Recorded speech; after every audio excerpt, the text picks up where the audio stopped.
it's like a hair that never stops coming out, and it was like brown. That's disgusting. It is disgusting, and it made me feel like an foul. old, like, gross lunch lady or something.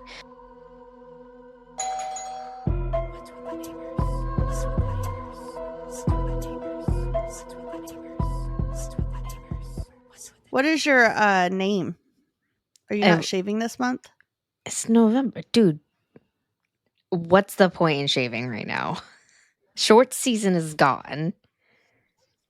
My husband isn't Yeah, but then you feel all around lately. But your legs are all So my legs are prickly. Legs are all prickly. Yep. Doesn't that bother you? It does when I have to feel them. Like at night when I go to bed, but then I fall asleep and I'm over it. You know, I like leggings. I just wear leggings a lot. Yeah, but like no shave I wore November. leggings today and I like shaved. I can't do that. I'm pretty sure my legs are every shaved every day. because oh no, they're not. They're a little prickly. I shaved like a day or two ago. I think I shaved like 2 days ago. Buddy, didn't I make you read the Housemaid books? Mm-hmm. This writer is just magnificent. Frida McFadden. This bitch. She wrote The Handmaid. Yeah. And she's a freaking amazing, not handmaid. Housemaid. She is a fabulous writer.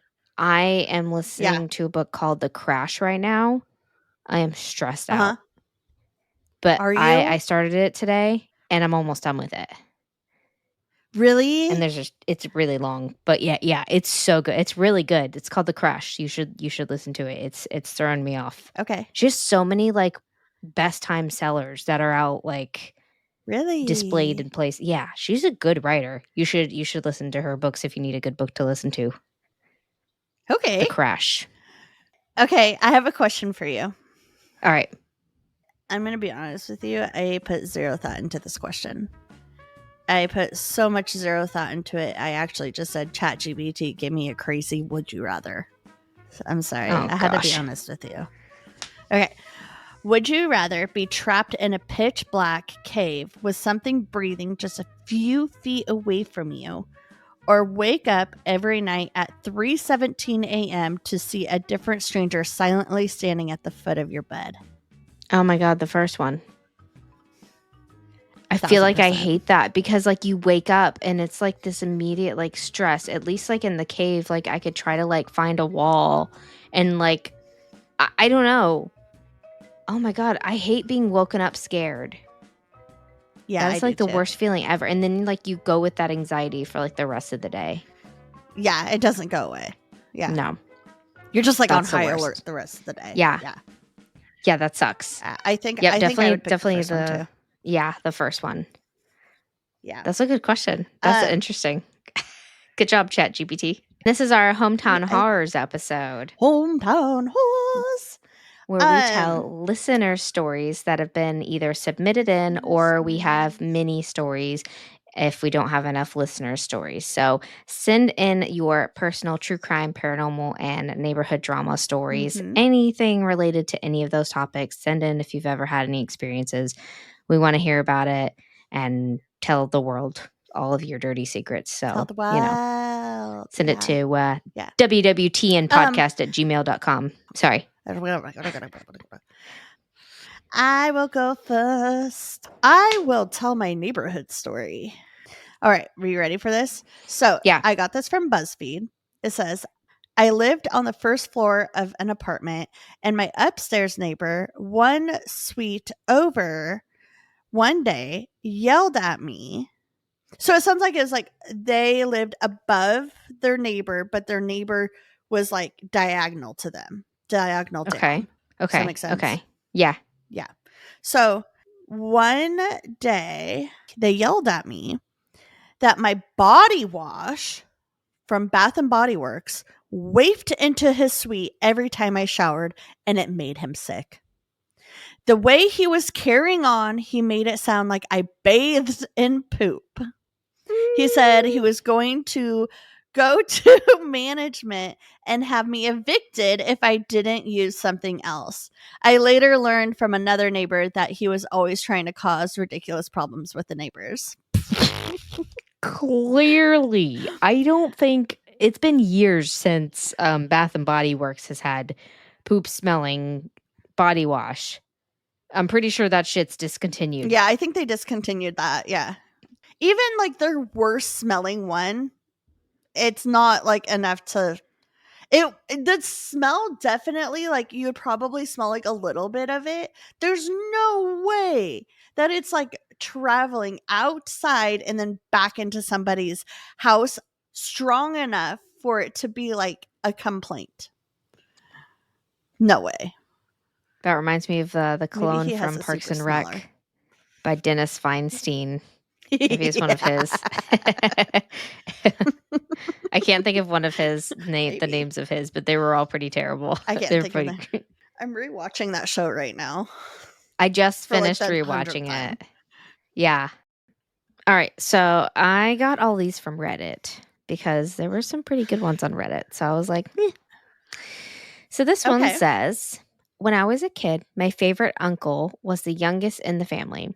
He was my hero. He had just finished high school and I was like 10 or 11. We would go and visit on spring break. And over the course of the summer, I always looked forward to seeing the guy.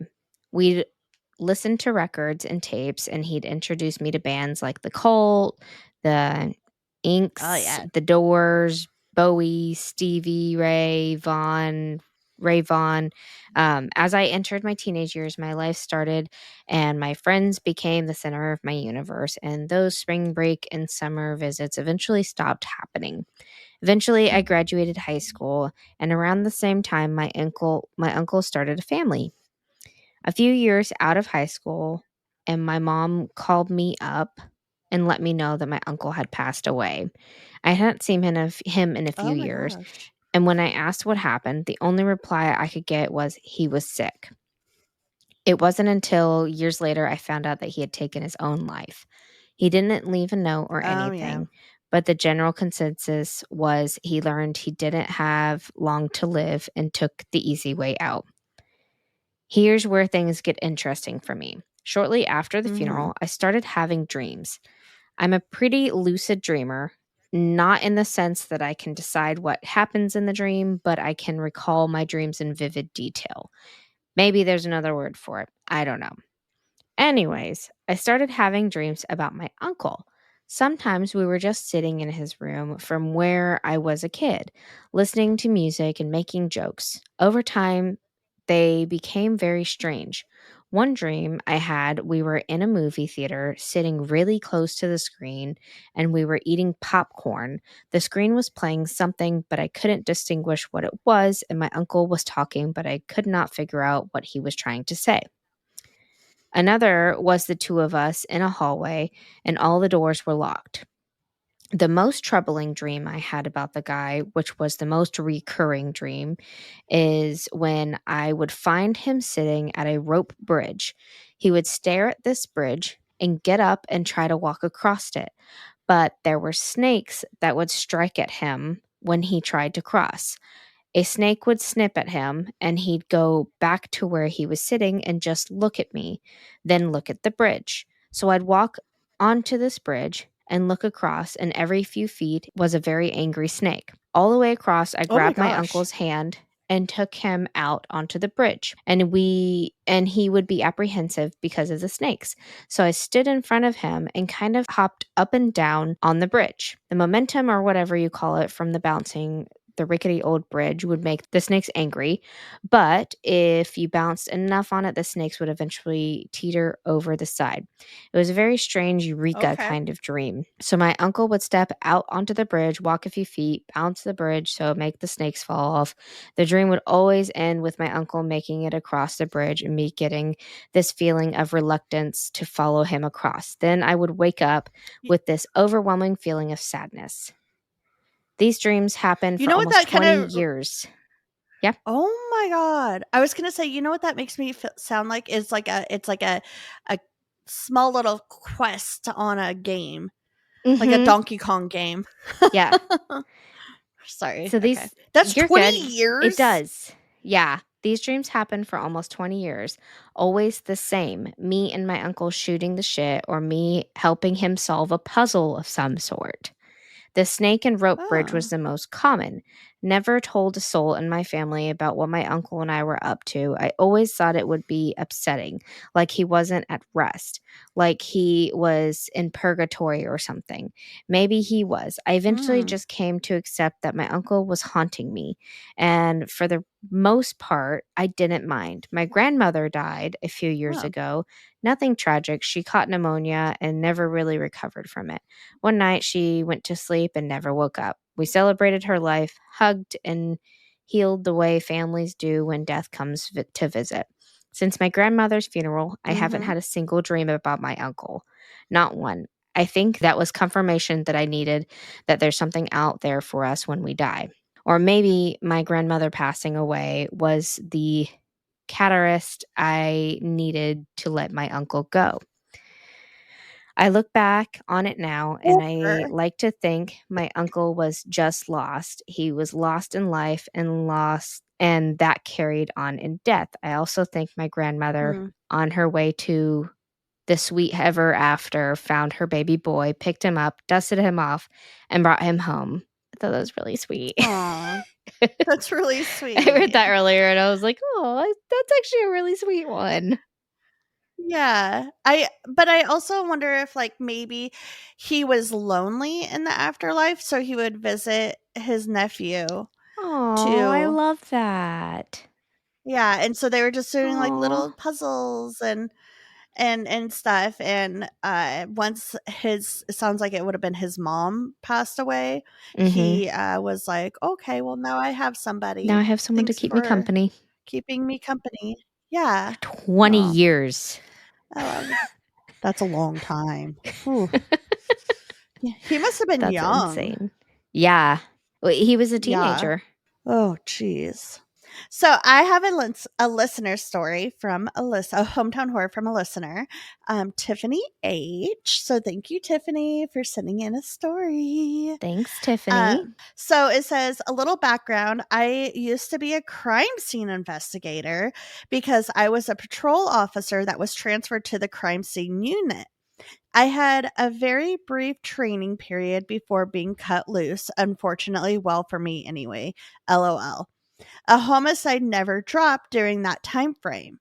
So when I did catch my first homicide, I was going into it with little to no experience aside from my experience on patrol and crime scene course where we did mock scene in class.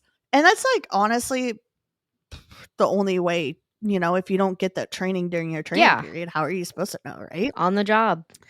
So it says, yep. It says, I'll be changing the name of the victim, but let's say his name was John John. I finished the scene and left. I had done a pretty good job. I constantly checked with detective to make sure I was covering my bases and learned a lot that night from them. Fast forward about 2 weeks. Boom, another homicide drops. I show up, do my thing with much more confidence this time. There was a phone near the victim. Per protocol, I took a photo as is, then turned it over to photograph the scene, documenting any damages prior to my collection. Well, I turned it over and the screen lit up. And what did I observe on the screen? A Facebook game request from John John. Y'all, my heart sank in my chest. What are the odds of that? I'm sure that it's just a coincidence, but it definitely gave me the heebie jeebies. So the victim in homicide 1 sent victim in homicide 2 a Facebook game request. Whoa. Like it was wild. On their phone screen. That's crazy. Whoa. Yeah. So fast forward another 2 weeks or so, and another homicide drops right as I'm about to leave for the night. And that's pretty, like working at the DA's office, I've learned like everything comes in threes. So I'm about to leave for the night. I told the night shift guy I'd hang around to help since I wanted all the hands-on experience I could get. I don't blame you, girl. I helped photographing the body. I roll him over, and y'all, he was wearing a Rip John shirt. What? I'm sorry? A totally different person. What? Totally different. Like, thank God for camera straps, because I about dropped my camera. Full on heebie jeebies at this point.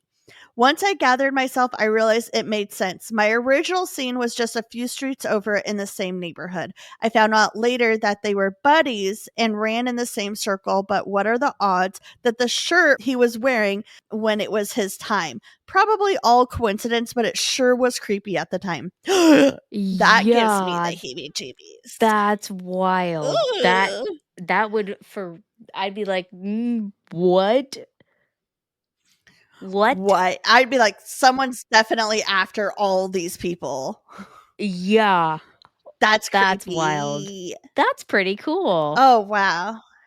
Thank you, Tiffany. That's amazing. That was a good story. That's a great story. Yeah. Yes. I thank you. it. Awesome. All right. I've got one for you. Another one from Reddit. Okay. This one says, I've had more than a few not so serious paranormal encounters. One of them really stands out in my memories. When I was 19, my parents bought a big old house on a huge wooded lot. The place was originally built in 1990 something or 1900 something. And the original owners both died in the house and were interred on the property, neither of which was anything unusual at that time. I don't know what interred were interred on the property. What does that mean? I wonder if they were buried there. What was interred? Interred. Oh, they were buried there. Okay. Okay, so both owners died in the house and were buried on the property, neither of which was anything unusual at the time. They were also heavy spiritualists, members of a Christian church that was into seances and whatnot. And the cellar, which contained an actual chapel, looked something straight out of straight out of an Ozzy Osbourne video. Needless to say, I loved the place, and weird stuff happened on almost a regular basis. The first thing we noticed was that nothing could be left burning unattended. Well, probably shouldn't do that anyway. Don't just leave your candles burning when you leave your house. That is not recommended. Yeah. Candles, cigarettes. I'm a smoker, and even incense will go out within a minute of being left alone. Then, well, maybe it was a firefighter because they're just going out like crazy. They're like, oh my gosh, these people are stressing me out with all these fires. This is going to cause a fire. Don't you know this is a fire hazard? Then there were the flare people. Two little balls of light that would change colors and move at roughly walking speed around the roofline, usually in the late afternoon. Then things got really goofy. I'm a rock musician in my family of musicians of varying genres, so everyone I've ever lived with knows not to touch the settings on my amp. I had a Marshall half stack at the time, and one night I hit the power button without looking for anything unusual. Within seconds, the walls shook and the windows nearly shattered for the ungodly feedback coming from the speakers. I killed the power and noticed that every knob on my power unit was cranked to maximum. I would never have done that, not even in my drunken stupor, and neither would anyone else in the house. So I went way out on a limb and decided to talk to the original owners. I said, Ellie and Jeannie, the original owners, I know you like having fun, but can you take it easy on the levels? That almost destroyed my cabinet, and those things are expensive. Half a second after I said that, two guitars hanging on the wall both went wow, as if someone struck the strings, and the amp thing never happened again. True story. They're like, yeah, sorry, my bad. Whoops. Like, rock on. Sorry. Rock on, dude. Slap in the bass. Slap in the bass. Okay, so this one is submitted from my lovely mother-in-law, Sarah. Thank you, Sarah. She said, thank you, Sarah. She said, in the spring, so it was pretty cool that we got 2 listener stories this week. Yeah. In the spring of 2000, Jodie Foster moved in to a modest apartment known as Apartment 14 in the Walnut Gardens complex on Paramac Road in Chico, California. And Chico for us is like maybe an hour away. It's like 45 to an hour. I think it's like an hour away. It's like an hour away from us. But in Chico, and it's like it's a big little town. There's like a lot going on, but it's like smaller than my town. It's also like has a University of Chico State. No, not it's not a university. It's a Chico State. It's a college. People go there and they learn things. Okay. Oh, is that what you do at colleges? It's one of the things. So she moved there with her young daughter, Hannah. Almost immediately, the place felt off to her. Doors would slam inexplicably. Stove burners flicked on when no one was in the room. Oh, also, this is like a paranormal / true crime. Cool. And the family dog would growl at the empty corners. At night, Jodie's dreams turned dark. She would find herself watched, stalked, or restrained, always by a man and a woman who she could not place. Meanwhile, Hannah began talking to Liz, an invisible young woman friend who appeared in the child's drawings and whispered in the corners of her room. No, don't like that. No. Soon after, Jodie discovered something chilling. Her apartment was once home of Mary Elizabeth Spanhake. Her nickname was Marliz, an 18-year-old who disappeared without a trace in Chico on January 31st, 1976. She had been walking home from a flea market on Mangrove Avenue, never made it back, and the investigators still consider it a cold homicide. Jodie realized isn't that crazy? Jodie realized the nightmare she was having mirrored the girl's last moments as described in the sparse case files, and she wondered if Hannah Marliz or Myliz friend was the spirit of Marliz trying to reach out. What? Convinced she had walked into more than just lingering vibes, Jodie left the apartment just 3 months after moving in. It was too much. The mix of waking hauntings and nightmare visions left, and her daughter shaken. Years later, in 2008, she contacted the Red Bluff Police Department, which is that's 30 minutes away from us. It's in between us and Chico. She contacted the Red Bluff Police Department cold case unit with details, numbers, road names, and images from Hannah's drawing, her daughter's drawing, and the A17 and 35.76 that kept those numbers kept reappearing in her dreams. Amazingly, the investigators found the distance she mentioned, which is 35.77 miles, match the segment between the suspected perpetrator's home and the likely dump site of this lady's body. Today, Jodie says she still feels a responsibility not just to her own trauma, but to this victim's, Marliz's, unanswered case and restless spirit. She has written a book, given interviews, and remains haunted, literally and figuratively, by the idea that she may have been chosen to witness what the girl could not speak. Whether you call it a psychic imprint, ghostly reach out, or coincidence, her story still sits at the intersection of true crime and paranormal. And in Chico, there are still those who believe Apartment 14 holds a voice waiting to be heard. So these hauntings happen because of this girl that was disappeared, and it was giving her like clues. Yeah, but it wasn't what like the enough. Heck? That sounds like a movie. Mm-hmm. What? Right? That's real? Yeah.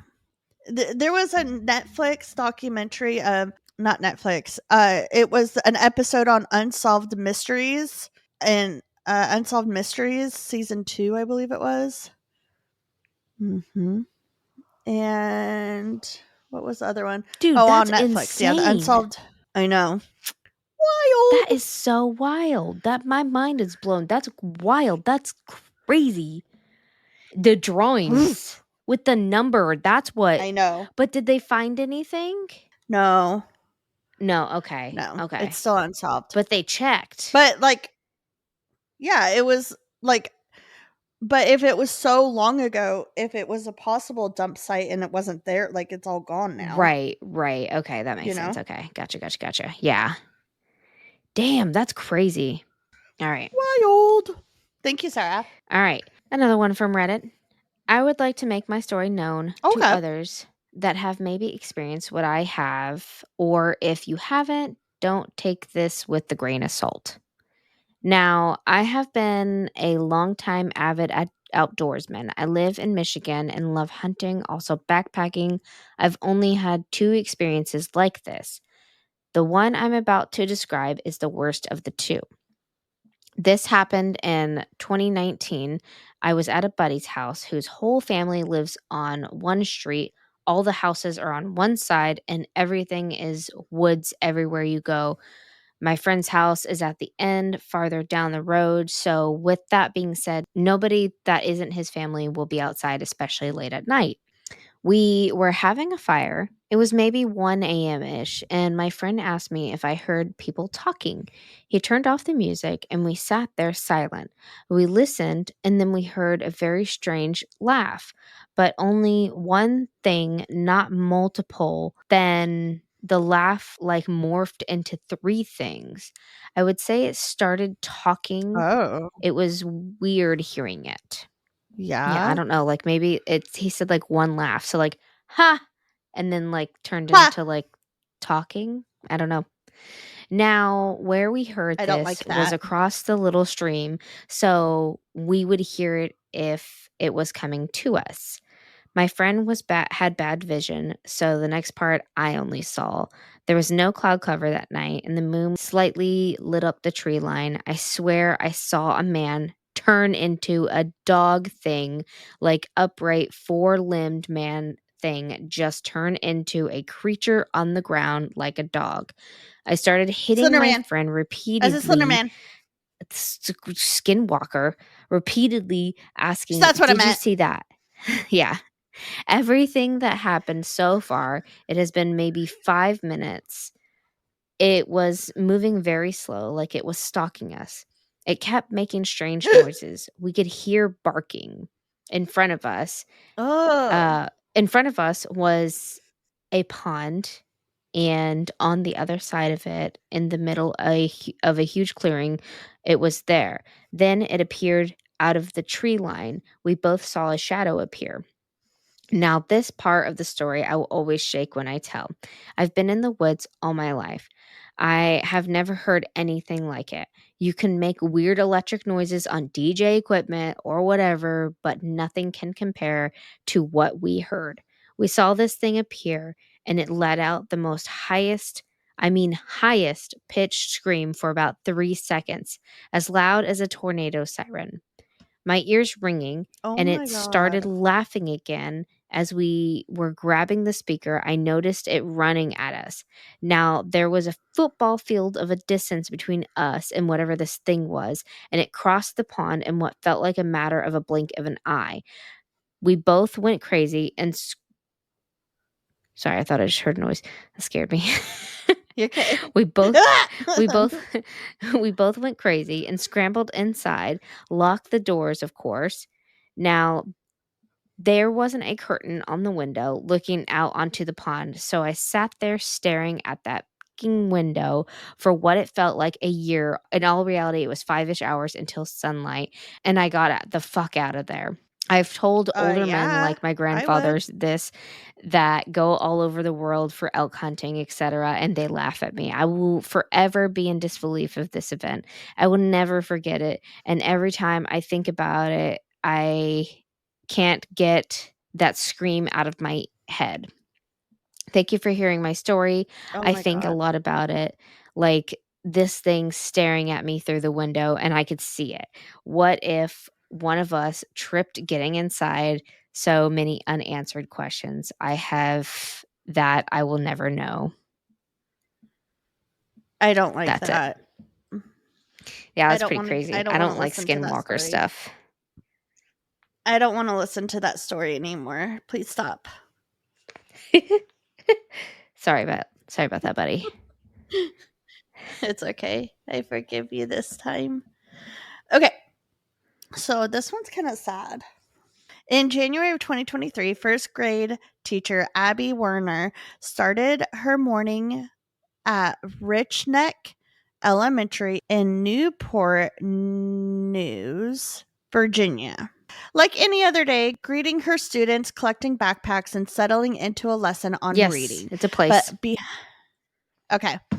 I knew you were wondering. I was like, did I like Newport News, Virginia? Did I like? Because that sounded weird. It did. I was like, did I mess that up? So she started her day like normal, collecting backpacks, settling the kids into a lesson on reading. But behind one of those backpacks, a 6-year-old student had hidden a small handgun taken from home. As the class began, tension that no one else noticed simmered. Moments later, a shot rang out. The bullet tore through Abby's hand and into her chest. But even as she collapsed, she ushered the other children out of the classroom, making sure they were safe before thinking of herself. Her survival was nothing short, right? Her survival was nothing short of miraculous. Abby spent weeks in the hospital and months in recovery, both physically and emotionally. What followed was a nationwide reckoning, questioning about how a first grader could access a firearm and how school safety had failed a teacher so dedicated she once bought her students' Christmas presents out of her own pocket. Investigation revealed missed warnings that the child may have been dangerous that day, signs that were reported but not acted on. Abby later filed a lawsuit against the school district, arguing that her shooting was preventable. And they're actually in trial like right now, like as I am reporting on this.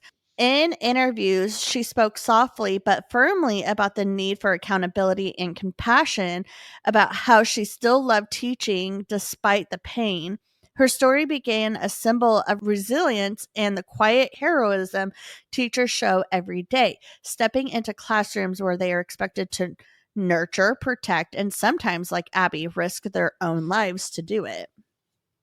So this kid was like mad at his teacher. He's 6 years old in first grade and he just shoots his teacher. Which he doesn't understand that. Like the kid shouldn't be like honestly, I feel like the parent should definitely get in trouble because that gun was available for that kid to get. Like that parent should be held accountable. I don't know. I didn't look into to see if they were held accountable. I just went off of this. Did this happen recently? 2023 in January. Okay, because I know there was another one where there was like a 5-year-old or either a 5 or 6-year-old just a couple weeks ago who brought one to school. I don't think they ended up shooting anyone. I think they got caught before, but they brought one to school. Why are these? Oh my God. Why do these children have access to guns? Yes. Like, I mean, I'm all honest to God. Like, I don't care if you listen or not. Like, who cares? I am all for guns. Like, I gonna protect myself and whatnot. But also, like, I will have a gun to protect my family and my kids. And, like, it's locked away. Yeah, that's fine. So they cannot have access because they are children and they do not know. They do not understand that once that hits you and you're gone forever. Like you're not coming back. This is not a video game. Nope. Nope. They don't understand. And they also, like, they can't control their emotions. Like, I can't control my emotions, and I'm 31 years old. But, like, in the heat of the moment, like, imagine a kid with a gun. Well, and they don't know the severity of, like, their actions of what, Yeah. Yep. Yeah. Go teacher. You're a hero. Yeah. She sure is. I'm proud of her. That's crazy. Thank you. All right. You're welcome. I'm a 26-year-old in Texas, and I was abducted 3 years ago. It still haunts me to this day. I was sleeping in my bed, and it was around 2 to 3 a.m. I was awoken by a low humming or buzzing sound, and what it looked like was a flash that only showed on the outside of my black curtains. All of a sudden, I can't move anymore. That's when 3 beings came through my window, literally walked through my window, and came and started touching all over me. Bro. Hold on a second. Bri, hold on a second. Yep. What, honey? What? It's okay. Just leave it. Sorry. Say that last part again. You're good. And came and started touching me all over. What? With the testicles? Is that what you said?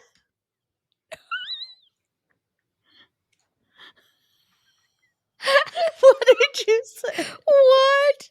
What did you... Is that going to be the title of this episode? Because that is the funniest thing already. That's the only funny thing that's been said this whole episode. With the testicles. I'm so sorry. I was paying attention to Alice trying to do something. And so I was...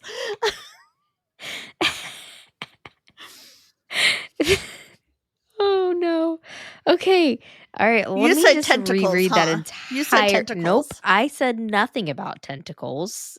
I said nothing even remotely close to that word. What did you say? Because Let me start this sentence over. I heard that... No, listen. I heard it came through the window and was touching me with its testicles.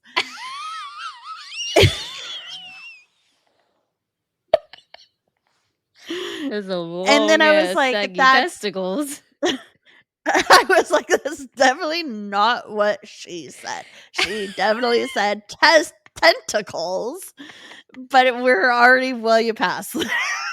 Nope. Oh God. All right. Here it is again. I can't get past that. That's when 3 beings came through my window, literally walked through, and came and started touching all over me. That was the sentence. That's not what I heard. Weird, but... Oh, you ruined my sentence by giving me better stuff. That sounds way cooler. Oh boy. Okay. I begin to panic. Sorry. And then can't. I begin to panic and then black out. I wake up and I'm being lifted into a spaceship, and all I can see is this very bright white light, and I'm being levitated towards it. I panic again because I'm aware of what's happening and I can't stop it. I blacked out again, and when I open my eyes, it's very bright, and all I see is white walls and bright white lights in a big circle-shaped room. I also see at least 5 tall extraterrestrials gathered around me. They were around 7 feet tall. Damn!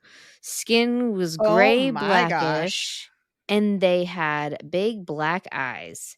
There were 3 There were 3 at the I can't get over your stupid comment. There was 3 Oh boy. at the foot of the bed, 1 on my left and 1 right behind me by my head. I'm tied down with straps to the metal bed, and I'm wearing a white gown. I then hear them telepathically, and boy. it sounded and felt like something I've never heard of or felt before.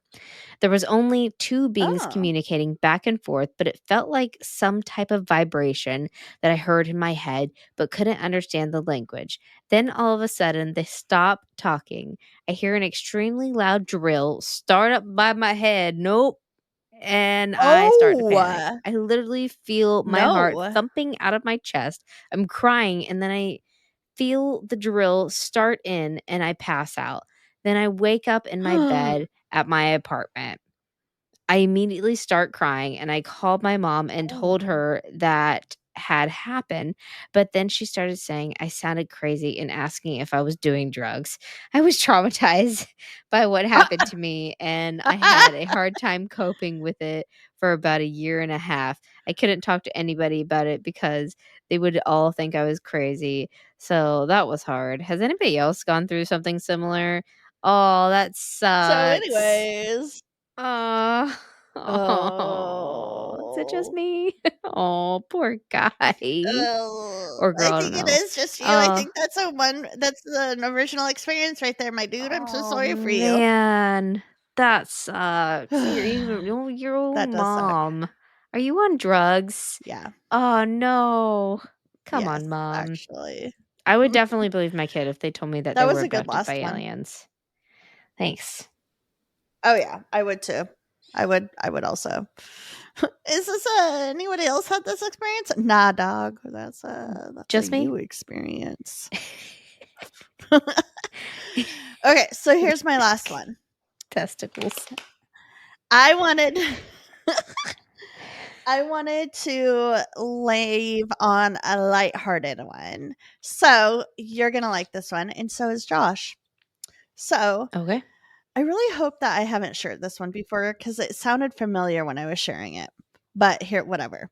So, police in California uncovered one of the strangest theft rings. It's a theft ring. It's not just a singular. Like, this is like an operation. Okay. All right. That they have seen in years. A massive Lego trafficking operation centered in Long Beach. Dude, they're so expensive. Like they are worth a shit ton, you know. Continue. Sorry. I know it. When officers Okay, you're good. When officers served a search warrant at a modest suburban home, they found tens of thousands of stolen Lego pieces stacked in bins, boxes, and tubs. Among the loot were hundreds of beheaded mini figurines. No! Their tiny yellow heads stored. You sick? You monster! Hold on, I'm gonna pull up this little yellow heads. Hold on, I'm gonna pull up for those of you who've not really listened to us. We're big Lego fans, just so you know. So look at this. Yes, please. So it says that their tiny little yellow heads were stored separately like trophies. What? Holy shit, that's a lot of them. Oh my gosh. That's a lot. Like, just all you have to do to look at this photo, you guys, is just type in Lego theft ring, and it's like one of the first photos. So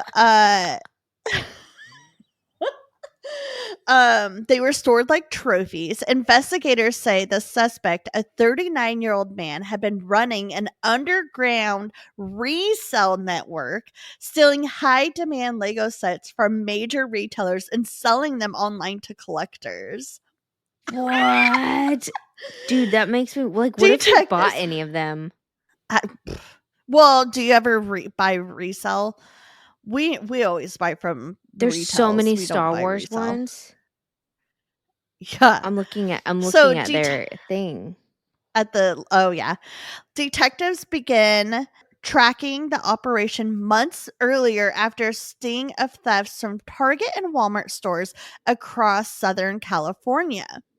Surveillance footage showed the same man calmly filling carts with Lego sets before slipping out the emergency exits.